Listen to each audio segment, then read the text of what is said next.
മക്കത്തുണ്ടോ മദീനത്തുണ്ടോ എന്നാണ് അല്ലേ? നമ്മൾ പറഞ്ഞ വിഷയമാണ് അതൊക്കെ. എന്നാലും ഒരു ഉണർത്തൽ, മക്കത്തുണ്ടോ മദീനത്തുണ്ടോ. മക്കേ മദീന മാത്രമല്ല, ഒരുപാട് അറബ് രാജ്യങ്ങളിൽ പുണ്യനബി സല്ലല്ലാഹു അലൈഹി വസല്ലം തങ്ങളുടെ മീലാദ് ആഘോഷിക്കുന്നുണ്ട്.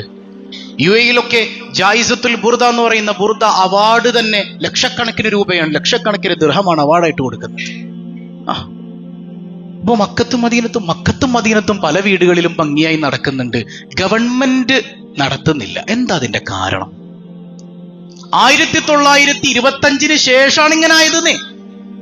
ഉസ്മാനി ഖിലാഫത്തിന്റെ തകർച്ചയോടെ ഫലസ്തീനെ ഒറ്റുകൊടുത്ത് ബ്രിട്ടീഷുകാരുടെ സഹായത്തോടുകൂടെ ഹിജാസിന്റെ അധികാരം കയ്യിലേക്ക് വന്നപ്പോ അവിടെ ഇബ്നു അബ്ദുൽ വഹാബിന്റെ ആശയാദർശങ്ങൾ നടപ്പാക്കി, മക്ബറകൾ പൊളിച്ചു കളഞ്ഞു, മൗലിദാഘോഷം നിർത്തലാക്കി.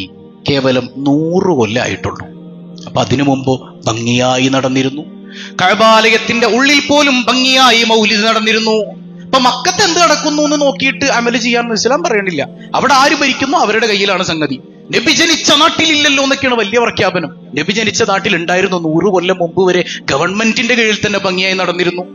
ഇവരുടെ കൈ, അതായത് ആര് ഭരിക്കുന്നു അവരുടെ ഇഷ്ടം നടപ്പാക്കും. എന്തിനേറെ മക്ക ഹറം ഷിയാക്കള് ഭരിച്ചിരുന്നു. അന്ന് ഹജറുൽ അസ്വദ് 6 കൊല്ലത്തോളം മക്കത്ത് ഉണ്ടായിരുന്നില്ല, ഇറാനിൽ കൊണ്ടുപോയി വെച്ചേക്കാറ്. 6 കൊല്ലം ഹജറുൽ അസ്വദ് ഇറാനിൽ